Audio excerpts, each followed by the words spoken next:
Border लेने हैं, कहाँ से मैंने वेल्ड करना है, कहाँ से ट्रिम करना है, कहाँ से शेडो देना है, कहाँ से ग्रेडियंट देना है। तो बेसिकली टूल की एक्सपर्टीज आपको सिर्फ हेल्प करती है आपके डिजाइन जो चीज आपने करनी है उसके लिए। अब आपको पता है कि फोर्ट यहाँ से लिखना है, बट अगर आप किसी चीज में डिजाइन में फोर्ट सही यूज नहीं करेंगे तो टूल आपकी हेल्प नहीं करेगा। इसी तरह से कलर्स का पैलेट पड़ा हुआ है, कलर अगर आप राइट इंडस्ट्री के लिए नहीं यूज करेंगे तो टूल आपको उसमें हेल्प नहीं कर सकता। तो पहली तो एक अंडरस्टैंडिंग अपने माइंड में डेवलप कर ले, किसी भी टूल के आने से आप अच्छे डिजाइनर नहीं बनेंगे।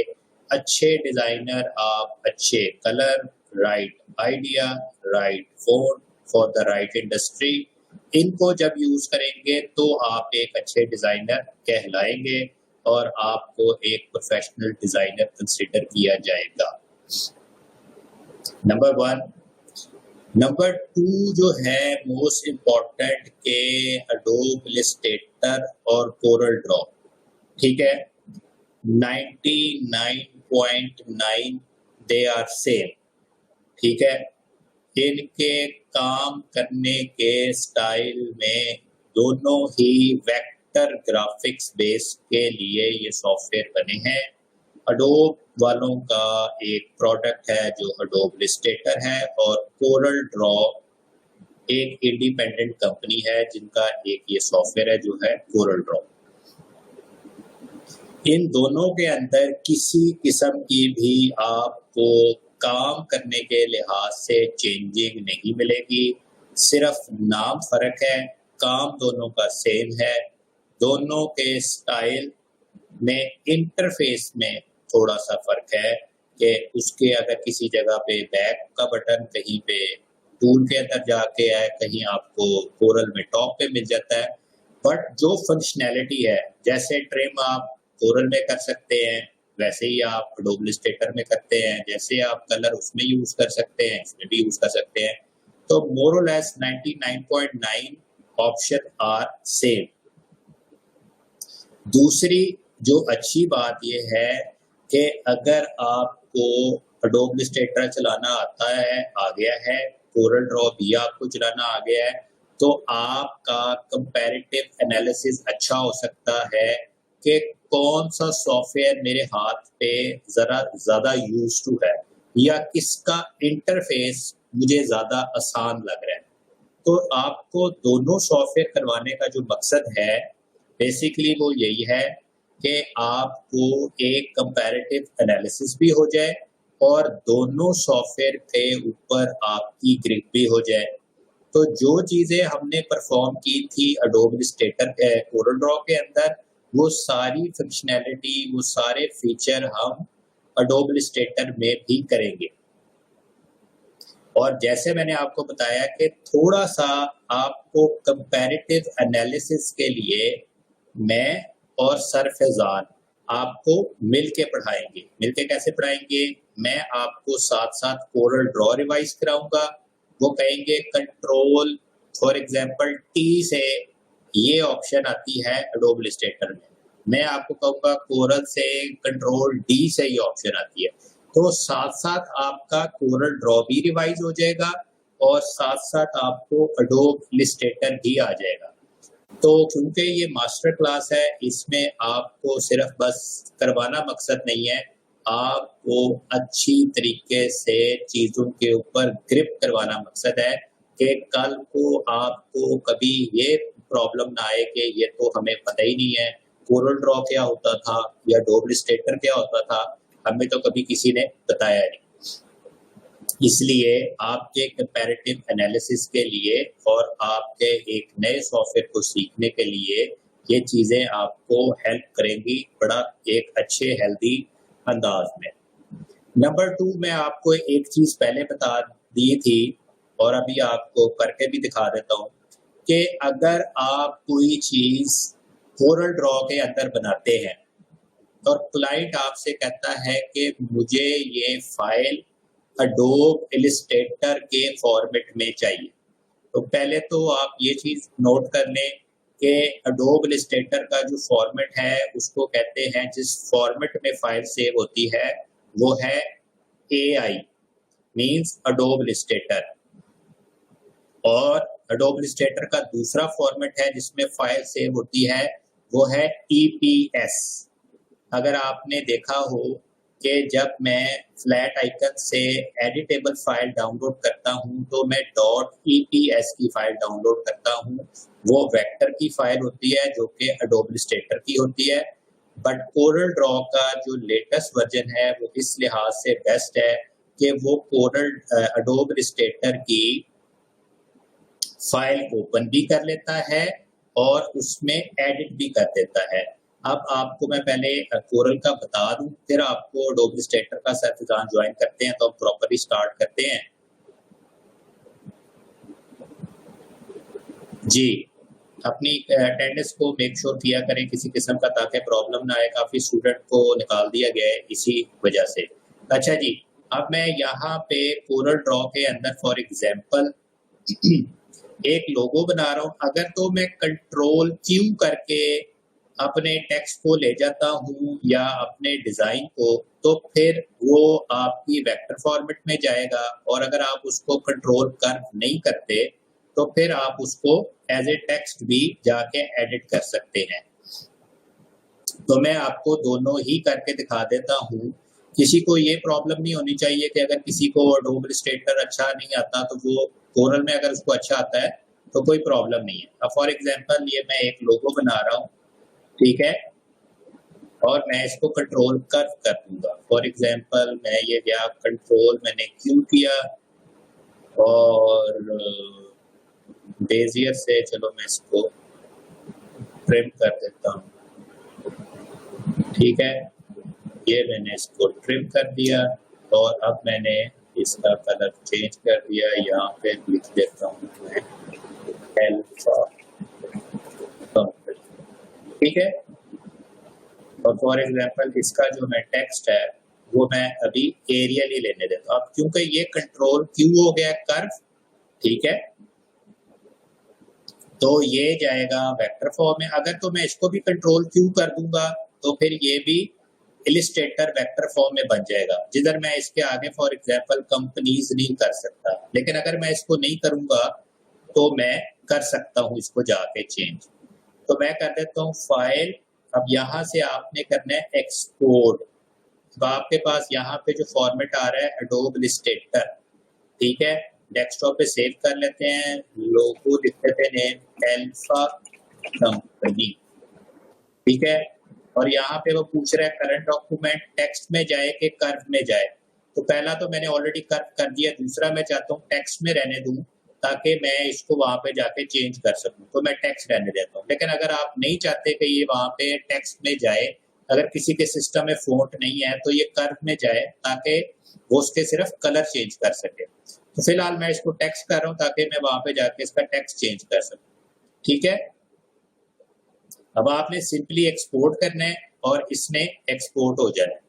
और जब आप इसको एक्सपोर्ट कर देंगे तो ये AI की फाइल बन जाएगी AI, ठीक है, और इसका मतलब है अडोब इलस्ट्रेटर, ठीक है। अब मैं इसको अगर ओपन करूंगा तो ये फाइल अडोब इलस्ट्रेटर की कोरल ड्रॉ में ओपन हो जाएगी।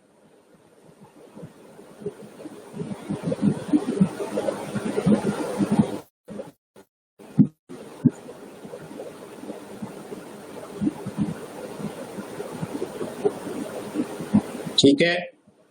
अब ये जो फाइल हम वहां पे लेके गए थे, यहाँ पे वो फाइल आ गई है जिसका नाम है अल्फा लोगो। अब मैं अगर इसको ट्रीट करना चाहूँ फर्दर, इधर मैं इसको बड़ा छोटा कर सकता हूँ। तो ये घबराने की बात नहीं है कि आपके पास अडोब इलस्ट्रेटर नहीं था तो आप क्लाइंट को अडोब इलस्ट्रेटर की फाइल नहीं दे सकते, ठीक है। अब ये टेक्स्ट एडिटेबल है, अगर मैंने यहाँ पे कंपनीज की जगह कंपनीज करना है तो मैं यहाँ पे कर सकता हूँ। उसी तरह से शिफ्ट पकड़ के छोटा भी कर सकता हूँ, ठीक है।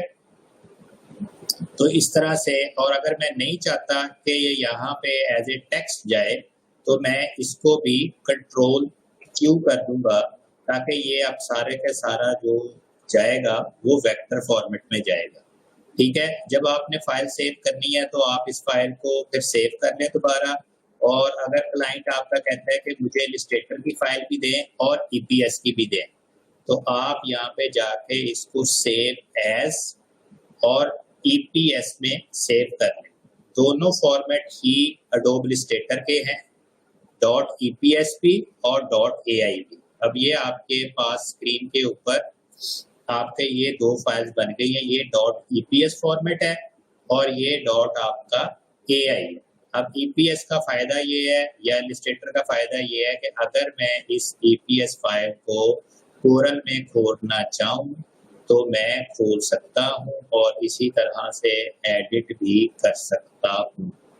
ठीक है, और कंट्रोल यू करेंगे तो वो अनग्रुप हो जाएगा। अभी ये टेक्स्ट में था तो देखते मैं इधर भी इसको टेक्स्ट इसका चेंज कर सकता हूँ।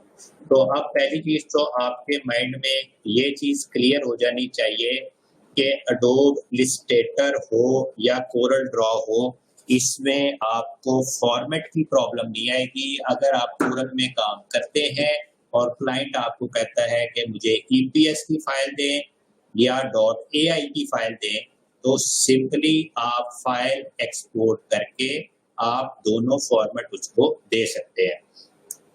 और अगर एडोब इलस्ट्रेटर में काम करेंगे तो ऑब्वियसली उसमें तो होना ही .ai में और .epс में है।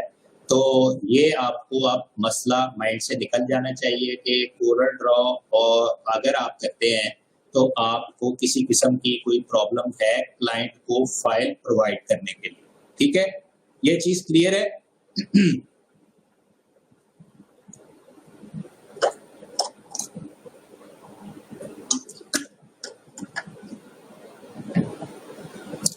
जी सर, फैजान आप आ चुके हैं तो इधर मैसेज कर दें ताकि मैं आपको जरा इनवाइट भी कर लूं।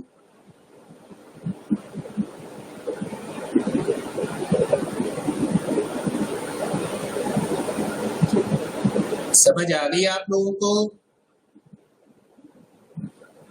कोई ऐसा स्टूडेंट जिसको ना समझ आई हो मेरी बात की?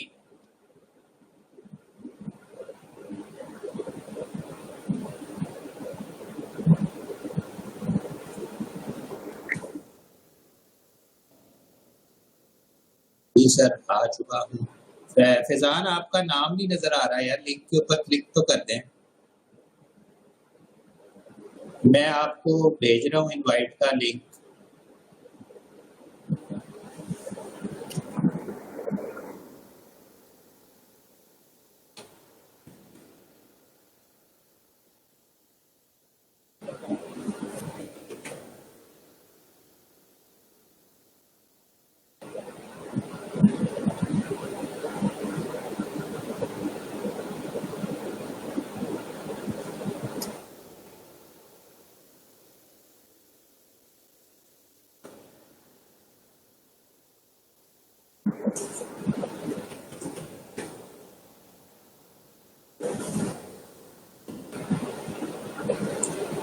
बस ये बता दें क्या क्या बताया आपने? बस जो मैंने बताया है बस वही बताया।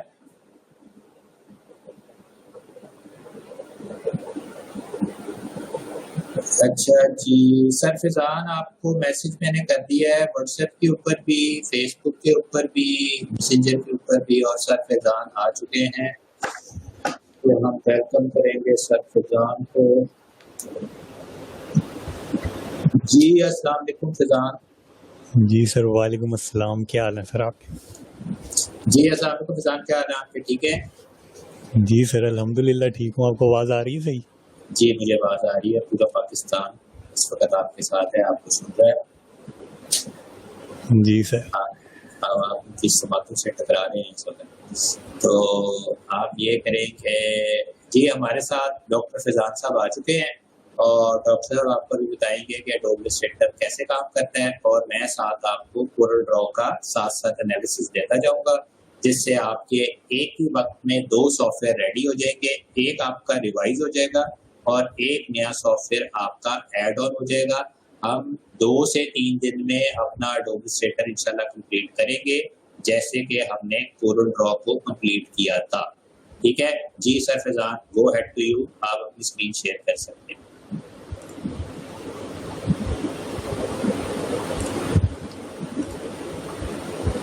आज आपको मिलेगा एक नया फ्लेवर सीखने के लिए। जी जी फैजान, आपकी स्क्रीन शेयर हो गई है, बाकी मैं आपको हेल्प कर दूंगा कोई क्वेश्चन अगर किसी को है। अच्छा, एक चीज मैं आप लोगों को पहले आपको गाइड कर देता हूँ। अगर किसी ने एडमिनिस्ट्रेटर किया हुआ है तो वो काइंडली अपने कमेंट ना कीजिएगा, अपने कमेंट्स को होल्ड कीजिएगा। बहुत सारे काम करने के बहुत सारे तरीके होते हैं, तो हम सबसे जो इजीएस्ट वे होता है हम कोशिश वही करते हैं कि वो अडॉप्ट करें, ताकि हर स्टूडेंट को जो सबसे आसान मेथड है वो बताया जा सके। तो बाकी जो कोर ट्रेनर्स अवेलेबल हैं, काइंडली इस चीज को मेक श्योर कीजिएगा कोई स्टूडेंट इंटरप्ट ना करे। जब क्वेश्चन आंसर का सेशन आएगा या आपको टाइम दिया जाएगा, एक दफा करके देखें और उसके बाद पूछा जाएगा, तो तब आप अपने कमेंट्स को जरूर शेयर कीजिएगा। अभी के लिए आप समझे कि एडमिनिस्ट्रेटर क्या होता है। जी sir Faizan, go ahead please. अच्छा, तो इलस्ट्रेटर का यानी सबसे जो कॉमन फॉर्मेट एआई जो है वो इलस्ट्रेटर की फाइल का फॉर्मेट होता है, और इंटरनेशनली मार्केट में जितने भी क्लाइंट्स हैं वो यही कहते हैं कि हमें एआई फॉर्मेट चाहिए, क्योंकि ये अब एक स्टैंडर्ड बन चुका है मार्केट का। तो बाकी और जो जैसे कोरल है वो भी सॉफ्टवेयर है, और उससे उन्होंने फिर इसको सपोर्ट करने के लिए कि हमारा सॉफ्टवेयर लोग बिल्कुल ही बंद ना कर दें यूज़ करना, तो उन्होंने एआई की सपोर्ट दी है कि आप उसको एक्सपोर्ट कर सकते हैं एआई में। तो बेसिकली इलस्ट्रेटर की फाइल जो है उसका जो बेसिकली जो मेन लेआउट है वो ये है, जैसे बिल्कुल फोटोशॉप की तरह है। लेफ्ट साइड पे आपके पास क्रिएट की ऑप्शन है या ओपन की ऑप्शन है, जहाँ से आप न्यू क्रिएट कर सकते हैं बिल्कुल, या ओपन जो ऑलरेडी कोई फाइल आप फैजान इनको शुरू से बताएं कि यहाँ से हमने क्लिक करना है और उसके बाद ये वाली विंडो आएगी, क्योंकि हमारे जो स्टूडेंट हैं वो कहेंगे ये कहाँ से आ जी शुरू से बताएं, डेस्कटॉप से इसको भी बंद कर दो। डेस्कटॉप से शुरू करेंगे, इस तरह का आइकन होगा, ब्राउन कलर का होगा, उस पर क्लिक करना, इस तरह से होगा। ठीक है। अच्छा जी, जब आप इलस्ट्रेटर डाउनलोड कर लेंगे या इंस्टॉल कर लेंगे तो उसके बाद आपके पास यहाँ पे लेफ्ट साइड पे रिसेंटली एडिट के अंदर ये आइकन आ जाएगा, क्योंकि मेरे पास पहले से पड़ा है तो मैंने इसको यहाँ पे राइट साइड पे अपने शॉर्टकट में सेव किया हुआ है। तो मैं इसको क्लिक करूँगा, इस तरह का आइकन है आपका येलो कलर का, ठीक है। तो आपका इलस्ट्रेटर इस तरह से स्टार्ट होगा, और ये इसकी वेलकम स्क्रीन है। यहाँ पे ये लोडिंग होगी जैसे फोटोशॉप में होती है, बिल्कुल उसी तरह। और अगर आपका सिस्टम स्लो होगा तो थोड़ा सा टाइम लेगा, अगर सिस्टम फास्ट होगा तो जल्दी लोड होगा। ये थोड़ा सा हैवी सॉफ्टवेयर है। जैसे मेरा सिस्टम अभी थोड़ा स्लो है तो ये थोड़ा टाइम ले रहा है, तो लेकिन वैसे चलेगा सही। सॉफ्टवेयर भी हैवी है। जी सर, सॉफ्टवेयर थोड़ा सा हैवी है, ये कोरल से थोड़ा हैवी है। कोरल की तो फिर बात कुछ और है, अभी उनको पता लगता है। कोरल जल्दी से लोड हो जाता है। अच्छा जी, अब इस तरह से लेआउट आ जाएगा आपके पास। ये इसकी वेलकम स्क्रीन के बाद ये आपका पहला लेआउट है, जहाँ से आप न्यू फाइल क्रिएट कर सकते हैं, ऑलरेडी क्रिएटेड या डाउनलोडेड फाइल यहाँ से ओपन कर सकते हैं। ये आपका रिसेंटली जो भी आपने चीज़ें की हुई हैं, काम किया हुआ है, वो यहाँ पे रिसेंटली वर्क फाइल्स इधर शो होंगी, ठीक है। ये यहाँ पे आ रहा है लास्ट ओपन, सबसे टॉप पे आएगी। तो ये कुछ इसका लेआउट है, यहाँ से आप इसको थंबनेल व्यू कर सकते हैं, यहाँ से आप इसका डिटेल व्यू कर सकते हैं।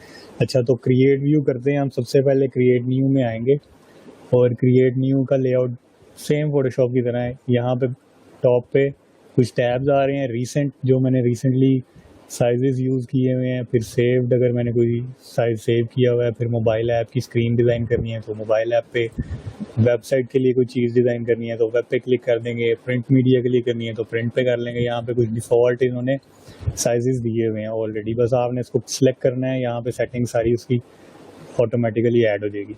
तो मैं रिसेंट प्ले पे चला जाता हूँ, और मैंने एक रिसेंटली यूज़ किया हुआ 1000 पिक्सल्स बाय 1000 पिक्सल्स।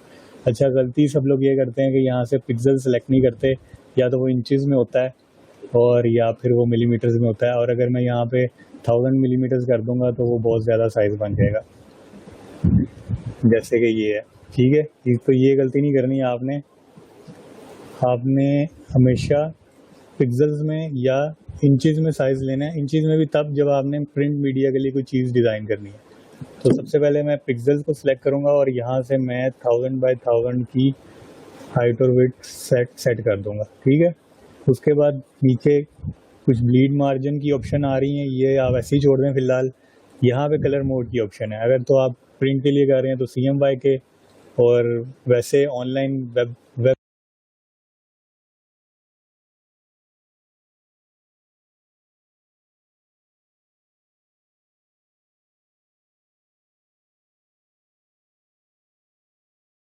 के लिए कुछ डिज़ाइन करें, जैसे लोगो है, आप लेट से आपने प्रिंटिंग करवाना, अपने पोर्टफोलियो के लिए डिज़ाइन करना है तो RGB रिकमेंड करूँगा मैं, क्योंकि उसके कलर ज़्यादा ब्राइट होते हैं। और उसके बाद रेजोल्यूशन आप प्रिंट के लिए 300 स्क्रीन रेजोल्यूशन, वैसे अगर आप स्क्रीन के लिए वेबसाइट के लिए कोई चीज़ कर रहे हैं तो 72, ये डिफ़ॉल्ट इसकी रेजोल्यूशन होती है। वैसे आप इसमें 150 भी कर सकते हैं, लेकिन ये डिफ़ॉल्ट 72 ही होती है, ठीक है। तो यहाँ से हम इसको क्रिएट पे क्लिक करेंगे और हमारा जो कैनवस है, ये जो वाइट कलर का बॉक्स आ गया, ये हमारा कैनवस है, ठीक है। तो इस तरह से एक कैनवस बन जाएगा और हमारे पास इलस्ट्रेटर का लेआउट, स्क्रीन पे जो टूल्स हैं और प्रॉपर्टीज़ पैनल हैं, ये सारी चीज़ें आपके पास ओपन हो जाएंगी। यहाँ पे रुके आप जरा जी। तो पहला स्टेप हुआ कि हमने क्रिएट साइज किया और आपके पास फोटोशॉप की तरह का एक इंटरफेस आया, ठीक है।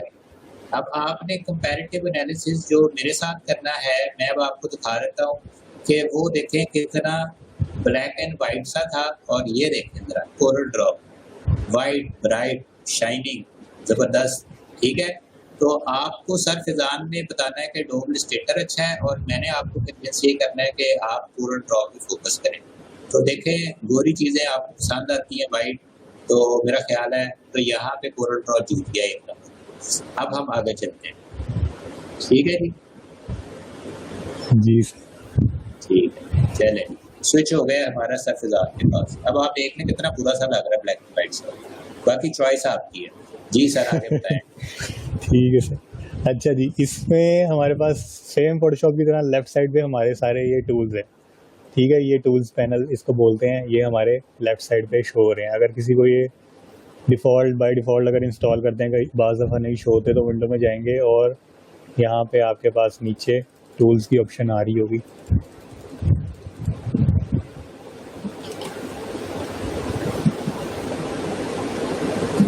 ये टूल्स, ठीक है, ये ऊपर ही आ रही है। टूल्स पे क्लिक करेंगे और ये डिफ़ॉल्ट पे क्लिक कर देंगे, जितने डिफ़ॉल्ट टूल्स आते हैं वो सारे शो हो जाएंगे लेफ़्ट साइड पे, ठीक है।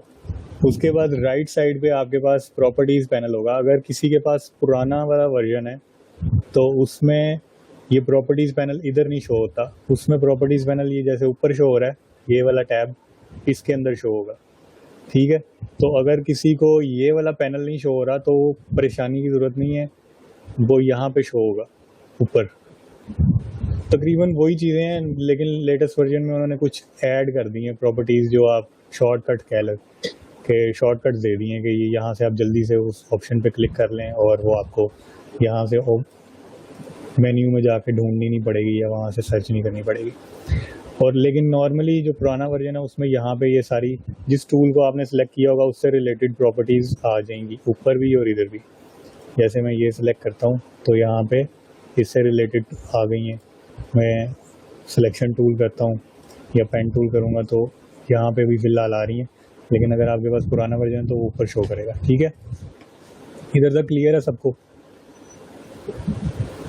इधर तक क्लियर, अभी तो हमने सिर्फ ओपन किया है, यहाँ तक आप सारों को क्लियर है। अभी सिर्फ हमने साइज ओपन किया है जिसके ऊपर हमने काम करना। और अगर किसी को डिफ़ॉल्ट टूल नज़र नहीं आते तो विंडोज़ के अंदर जाएंगे, डिफ़ॉल्ट की ऑप्शन को चेक मार्क कर देंगे, तो जितने सारे आपके टूल्स अवेलेबल हैं वो आपकी मेन विंडो के ऊपर आ जाएंगे। दूसरी चीज़ बताइए, प्रॉपर्टीज़ पैनल, पुराने वर्जन के अंदर प्रॉपर्टीज़ ऊपर वाली टैब्स में आएंगी और जो नया वर्जन है वो आपकी राइट साइड के ऊपर प्रॉपर्टीज़ आएंगी। ठीक हो गया?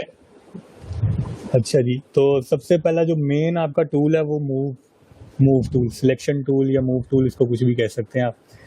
बेसिकली इसका मकसद ये है कि आपने कोई चीज़ ड्रॉ की है और आपने उसको मूव करना है, या इसको मैं ब्राइट सा कलर कर देता हूँ, ठीक है। अब आपने इसको मूव करना है, रोटेट करना है, या कोई भी इस तरह से इसके साथ आप ट्रीटमेंट करना चाह रहे हैं तो वो इस टूल से करेंगे। सिलेक्शन भी करनी है तो इस टूल से करेंगे, रोटेट करना है, मूव करना है, जो भी करना है वो इस टूल से करेंगे। जब तक ये टूल सेलेक्ट नहीं होगा और आप उस चीज़ को सिलेक्ट नहीं करेंगे जिसको आपने मूव करना है, तो वो आपके पास ऑप्शंस नहीं आएंगी जो कि मेरे पास इधर राइट साइड पे प्रॉपर्टीज़ पैनल में आ रही है। लेट्स से मैं चाहता हूँ कि इस स्क्वायर की प्रॉपर्टीज़ मुझे शो हो जाएं, क्योंकि मैं इसमें कुछ चेंजेस करना चाह रहा हूँ।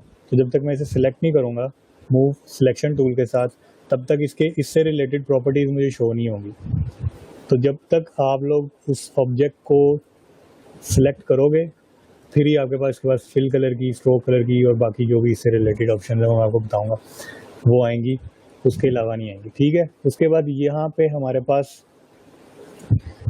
बेसिक शेप्स का टूल देख लेते हैं। यहाँ पे नीचे स्क्वायर बना होगा या किसी का सर्कल बना होगा, कुछ भी रेक्टेंगल टूल है, इससे आप स्क्वायर रेक्टेंगल बना सकते हैं। फिर राउंडेड रेक्टेंगल है, इससे आपके जो एजेस हैं वो राउंडेड होंगे। फिर एलिप्स टूल है, ये सर्कल ड्रॉ करेगा। पॉलीगॉन टूल है, इससे पेंटागन, हेक्सागन, इस तरह की चीज़ें। स्टार टूल है, इससे स्टार बन जाता है, जल्दी से स्टार बन जाएगा इस तरह से। तो ये कुछ बेसिक इसके टूल्स हैं। इसमें सबसे पहले हम एक रेक्टेंगल ड्रॉ कर लेते हैं और मैं आपको इसका कलर चेंज करना बताता हूँ। इसमें स्ट्रोक कैसे चेंज करना है। टेक्स्ट से स्टार्ट कर दो फिजान, जैसे हमने कोरल में किया था टेक्स्ट लिखना, टेक्स्ट से कर लें। चेंज करना, हाँ फोन चेंज करना, फोन पर कलर लगाना, वहाँ से स्टार्ट। ठीक है।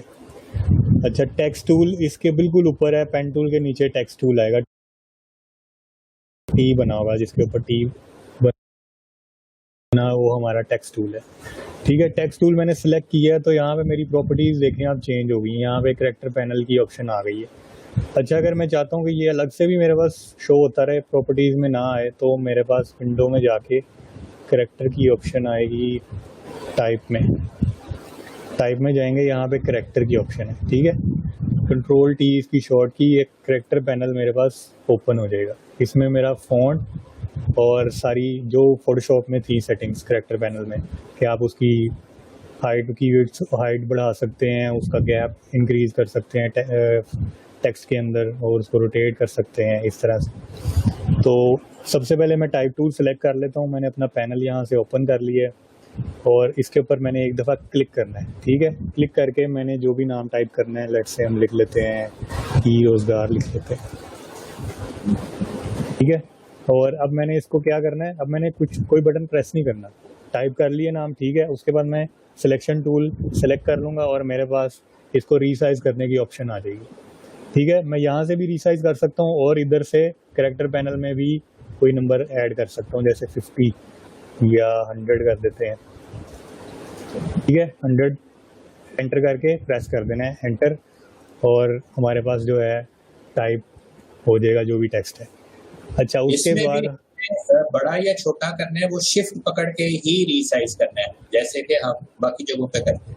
और कॉर्नर इसमें जैसे अगर इसको रीसाइज उधर से नहीं करना, माउस के साथ करना है, तो सिलेक्शन टूल के साथ पहले इसे सिलेक्ट कर लेंगे, या ऐसे कर लें या क्लिक कर लें, मर्जी है आपकी, ठीक है। उसके बाद कॉर्नर पे जाएंगे और शिफ्ट प्रेस करेंगे, उसके बाद क्लिक और ड्रैग करेंगे, ठीक है। तो मेरा जो फॉन्ट है वो इक्वल प्रोपोर्शन में जो उसका ओरिजिनल साइज़ है वो उसी में रीसाइज हो रहा है।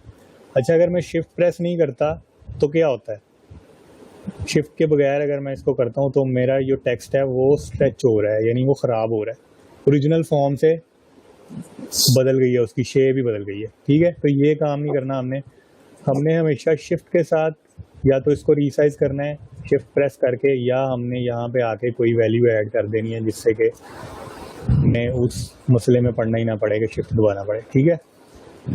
तो इस तरह से हम इसको रीसाइज कर सकते हैं। अगर मैं सेंटर से करूँगा, सेंटर से शिफ्ट प्रेस करके क्लिक करूँगा तो वो सेंटर से उसे रीसाइज करना शुरू कर देगा।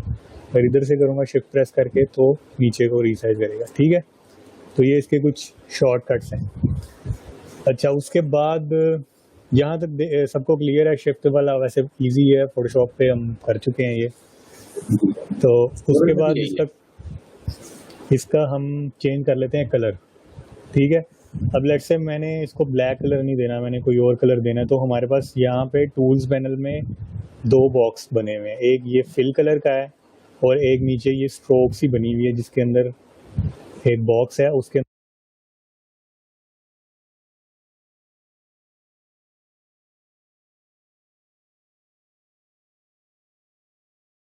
अंदर से खाली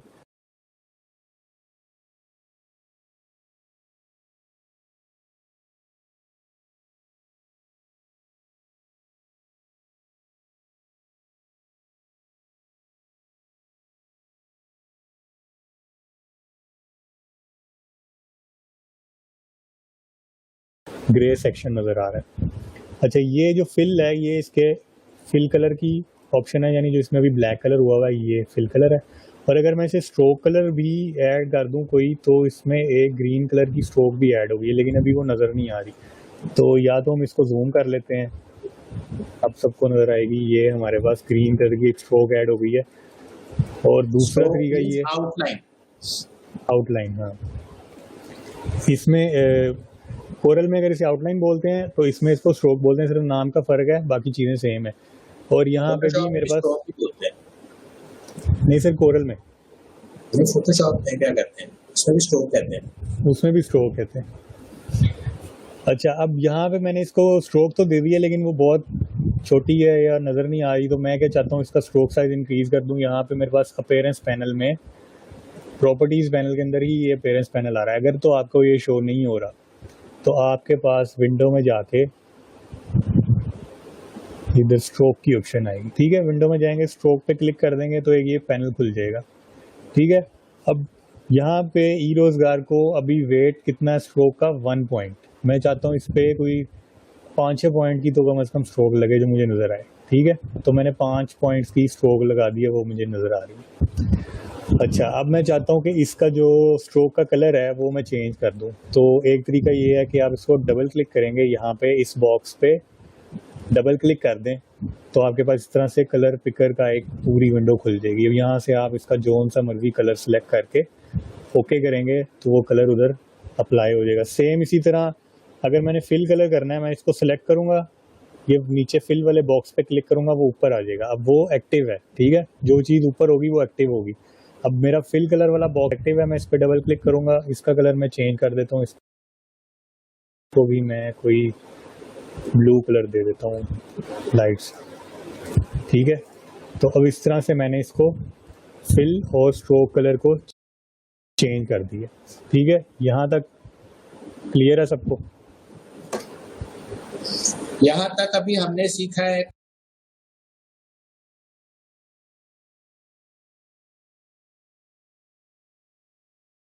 कि टेक्स्ट कैसे लिखना है और टेक्स्ट लिखने के साथ उसका कलर कैसे यूज करना है और उसकी आउटलाइन का कलर कैसे चेंज करना है, और किसी चीज को रीसाइज करने के लिए शिफ्ट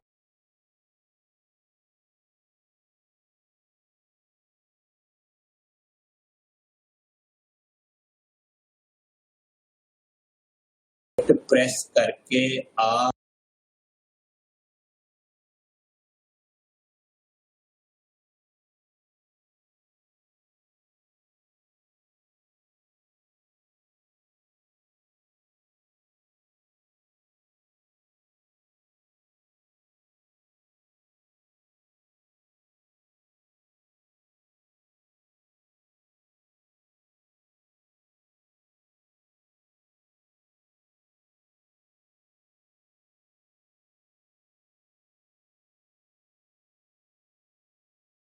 ने उसको बड़ा या छोटा करना है। तब तक ऐसी कोई चीज नहीं है जो कि कोरल से आपको डिफरेंट लगी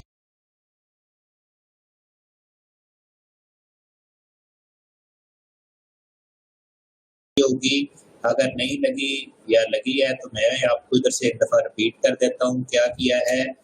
बिल्कुल कोरल के अंदर हम वैसे ही करते हैं, किसी टेक्स्ट को लिखते हैं, फॉर एग्जाम्पल ही रोजगार, ठीक है, बिल्कुल सेम काम हम करते हैं कोरल के अंदर। शिफ्ट पकड़ के किसी को बड़ा या छोटा करते हैं कलर, उसका हम बाय डिफॉल्ट कलर से चेंज कर लेते हैं, या जो हमारा इंटरेक्टिव फिल की ऑप्शन है हम उससे चेंज कर लेते हैं। और यहाँ पे ऊपर प्रॉपर्टीज आ रही होती हैं, ठीक है। अगर नहीं आ रही तो हम राइट क्लिक करके प्रॉपर्टीज पे क्लिक करते हैं और इसकी यहाँ से जो स्ट्रोक है उसका कलर और यहाँ से उसकी आउटलाइन का साइज चेंज कर सकते हैं। तो अब आपने अभी देखा होगा कि दोनों के अंदर एग्जैक्टली वही है चीज, बड़ा छोटा भी वैसे करेंगे, क्लिक करके घुमा भी वैसे ही सकते हैं, साइज भी छोटा कर सकते हैं। तो अभी तक आपको दोनों सॉफ्टवेयर के अंदर कोई चीज फर्क नहीं लगेगी। जी, कलर एक्टिव वाली चीज रिपीट कर दी जाए। कलर एक्टिव वाली, कलर एक्टिव मतलब जो बॉक्सेस हैं, इन दोनों का बॉक्सेस का बता दें। एक आउटलाइन के लिए बॉक्स है और एक कलर फिल करने के लिए, सिंपल सी बात है जी। अच्छा, दोबारा देख लें सर, स्क्रीन शेयर कर दीजिएगा। जी है, स्क्रीन शेयर डाल। ठीक। अच्छा, अब मैं इसका अगर मैं आपको दोबारा से बता देता हूँ, मैंने लेट से इसका फिल कलर चेंज करना है, तो सबसे पहले मैं इसको सिलेक्ट कर लूँगा किस टूल से, सिलेक्शन टूल से। ठीक है, मैंने इसको सिलेक्ट कर लिया। अब मेरे पास यहाँ पे जो बॉक्स ऊपर है अभी ये एक्टिव है। अगर मैं इसका कलर किसी और तरीके से भी चेंज करता हूँ तो वो फिल कलर का ही कलर चेंज करेगा। लेट से यहाँ से मैं चेंज करता हूँ तो वो फिल का चेंज हो रहा है, ठीक है, क्योंकि मेरा वो वाला बॉक्स ऊपर है और वो एक्टिव है अभी। अगर तो आपने इसको अपनी मर्ज़ी से कोई कलर देना है तो आप इस पर डबल क्लिक करेंगे। अगर ये बॉक्स लेट से नीचे है, ठीक है, तो आप इस पर एक दफ़ा क्लिक करेंगे, ये एक्टिव हो जाएगा, ऊपर आ जाएगा। उसके बाद इस पर डबल क्लिक करेंगे तो आपके पास कलर की विंडो आ जाएगी। अब लेट से आपके पास क्लाइंट ने कहा है, मैंने कोई कोड उसने आपको दे दिया, कलर कोड, उसने कहा है मेरा जो ब्रांड कलर है उसका कलर कोड ये है, ठीक है, तो वो कलर कोड आप इधर एंटर कर सकते हैं। ठीक, या तो आप कलर कोड एंटर कर लें या आप इसको यहाँ से कोई भी कलर अपनी मर्ज़ी से सिलेक्ट करके ओके कर दें। ठीक हो गया। अब स्ट्रोक कलर नीचे है, अभी वो एक्टिव नहीं है, ठीक है, तो अब मैंने इसका स्ट्रोक कलर चेंज करना है तो मैं इसको पहले क्लिक करूँगा एक दफ़ा, ये ऊपर आ जाएगा, यानी एक्टिव एरिया हो गया। अब इस पर डबल क्लिक करेंगे, यहाँ से मैं इसका स्ट्रोक कलर भी चेंज कर देता हूँ तो हमारे पास स्ट्रोक कलर भी चेंज हो जाएगा। ठीक है, ठीक है। अच्छा, अब मैंने इसका लेट से मैंने कलर तो दे दिया लेकिन मैं स्ट्रोक ख़त्म करना चाह रहा हूँ, तो यहाँ पे नीचे 3 ऑप्शन हैं। एक ये कलर की ऑप्शन है, उसके साथ ग्रेडियंट की ऑप्शन है और यहाँ पे नन की ऑप्शन है। नन का मतलब है अगर आप इस बटन पे क्लिक कर देंगे तो जो एक्टिव कलर होगा वो ख़त्म हो जाएगा। लेट से अब मैं इसका स्ट्रोक ख़त्म करना चाह रहा हूँ तो मैं इसको सिलेक्ट करके यहाँ पे इस पर क्लिक कर दूँगा और इसका जो स्ट्रोक कलर है, स्ट्रोक ख़त्म हो जाएगा बिल्कुल, और मेरा जो ओरिजिनल जो बैकग्राउंड में फिल कलर रह जाएगा वो शो हो जाएगा। ठीक है। अच्छा, अब इसको अगर हमने ग्रेडियंट देना है तो वो कैसे देंगे, उसका तरीका थोड़ा सा डिफरेंट है। उसमें 1-2 ऑप्शन हमें इसमें अप्लाई करनी पड़ेंगी, लेकिन उससे पहले हम देख लेते हैं कि हमने इसे ट्रिम कैसे करना है, ठीक है, या इसको एडिट कैसे करना है इस टेक्स्ट को अपनी मर्ज़ी से। अब सबसे पहले अभी ये क्या है, एडिटेबल टेक्स्ट है। अगर मैं इसको चेंज करना चाहूँ तो मैं यहाँ पे इसको टाइप टूल से सिलेक्ट करके और यहाँ पे मैं कुछ भी और लिख सकता हूँ, जैसे आर्टिफिशियल लिख देते, ठीक है।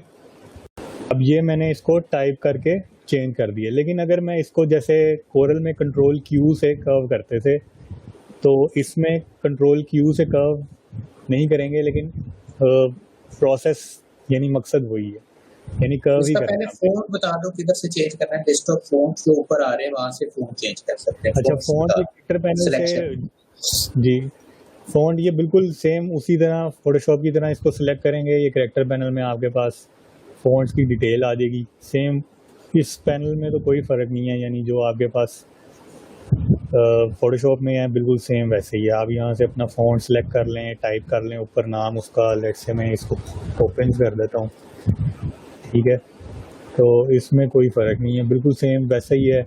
इधर से आप इसकी फैमिली चेंज कर सकते हैं, लाइट, बोल्ड, इटैलिक, जो आप चाह रहे हो इसको, ठीक है। तो फ़ॉन्ट चेंज करने में कोई इशू नहीं है। यहाँ से आप इसका साइज़ चेंज कर सकते हैं। यहाँ से आप इसका लेट्स से ये पैराग्राफ है, तो अगर इसके नीचे मैं लिख देता हूँ, टाइप करता हूँ इंटेलिजेंस, ठीक है। अब ये डबल लाइन में आ गया। मैंने इसकी हाइट चेंज करनी है, तो मैं यहाँ से इसको चेंज कर सकता हूँ। डिस्टेंस दो लाइंस के बिटवीन, ये दोनों लाइंस के दरमियान इसका डिस्टेंस है। ये इसकी कर्निंग है। इससे इसको मैं 0 कर देता हूँ।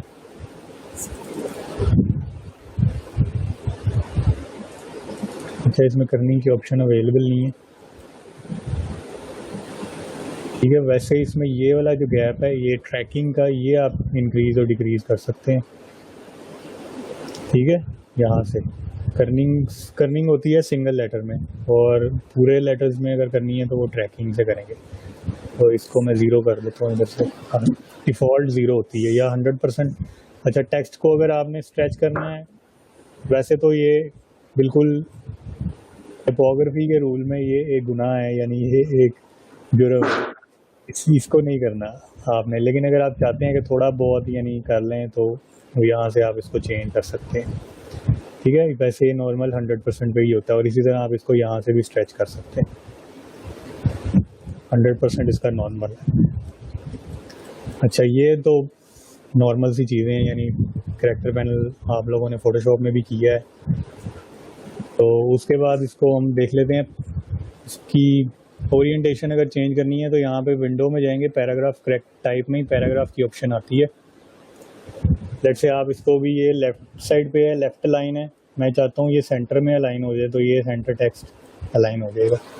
फिर मैं चाहता हूँ ये राइट साइड पे अलाइन हो जाए, तो ये इस तरह से राइट साइड पे अलाइन, ठीक है। तो ये इसकी कुछ पैराग्राफ की सेटिंग्स हैं जो कि आप बहुत ईजी हैं, समझ गए होंगे अभी तक तो मेरा ख्याल है, जो आप इस तरह से टेक्स्ट को अलाइन कर सकते हैं, राइट लेफ़्ट सेंटर, ठीक है।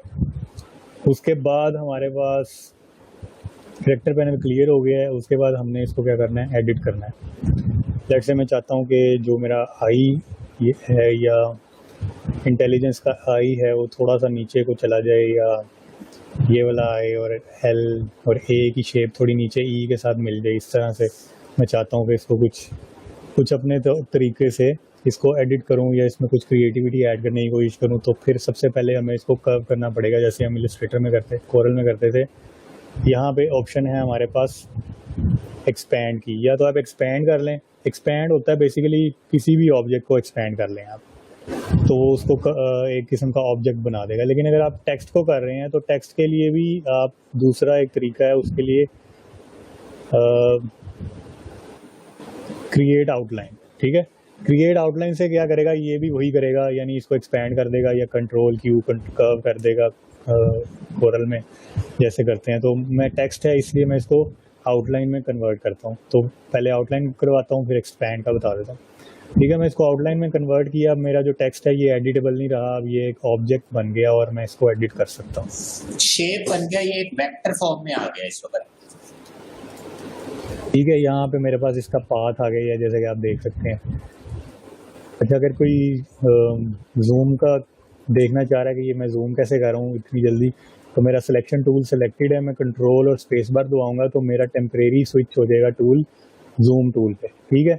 अगर मैं क्लिक करके राइट साइड पे ड्रैग करूंगा तो जूम इन करेगा, अगर मैं क्लिक करके लेफ्ट साइड पे ड्रैग करूंगा तो जूम आउट करेगा, ठीक है। अगर किसी के पास ये ऑप्शन अवेलेबल नहीं है, यानी ये VGA की वजह से होती है ये ऑप्शन, अगर किसी के पास अवेलेबल नहीं है तो वो कंट्रोल स्पेस बार करके एक दफ़ा क्लिक करेगा तो जूम इन करेगा, और होल्ड कंट्रोल स्पेस बार करेगा तो जूम आउट करेगा, ठीक है। तो ये जूम इन और जूम आउट की दो ऑप्शन हैं। या तो आपके पास इस तरह से एनिमेटेड जूम होगा, या आपका ऐसे एक एक करके जूम होगा, या आपकी यहाँ पे सिंपल है, मैग्नीफाइंग को ग्लास को क्लिक करें और प्रेस कर दें। हाँ जी, ये यहाँ से मैग्नीफाइंग ग्लास है, इसको भी क्लिक करके आप कर सकते हैं, लेकिन वो शॉर्टकट ही है कि आप कंट्रोल और स्पेस बार दबाएंगे और उससे आप राइट और लेफ्ट पे करेंगे, जूम इन जूम आउट होगा, ठीक है। और अगर खाली स्पेस बार दबाएंगे तो ये हैंड टूल आ जाएगा, इससे आप कैनवस को इधर उधर मूव कर सकते हैं, लेट से आपने कहीं पे ज़्यादा जूम कर लिया और अब आप चाहते हो कि मैं ये वाला सेक्शन देखूँ, स्पेस बार दबाऊँगा तो मैं इसको इधर से ये सेक्शन ले आऊँगा, फिर स्पेस बार छोड़ देंगे तो दोबारा से मेरा सिलेक्शन टूल आ जाएगा। ठीक है, अच्छा अब कंट्रोल